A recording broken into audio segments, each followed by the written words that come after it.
The Organization of African Instituted Churches has launched its year's global 16 Days of Activism Against Gender-Based Violence, a campaign aimed at raising awareness and calling for action on the rights of girls and women.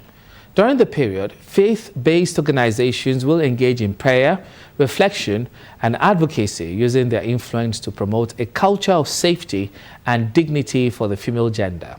Adekola Hastrop compiled this report. The 16 Days of Activism Against Gender-Based Violence, a campaign coordinated by the Center for Women's Global Leadership and supported by the United Nations, is an annual international drive for the elimination of violence against women. We all must develop policies to guide against abuses. The involvement of the Organization of African Instituted Churches aligns with its religious principles, which emphasizes the inherent dignity and worth of every individual. We have been issuing a lot of flyers and the rest, like the banners, and to educate people, because so many people does not even know.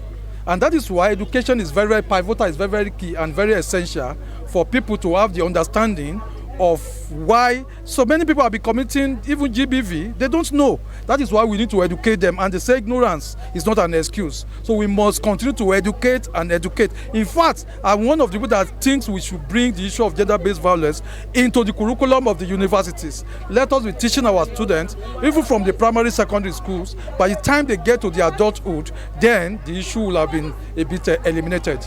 This year's campaign calls on governments, tech companies, donors and individuals to create safer online spaces and hold perpetrators accountable through stronger laws and enforcement.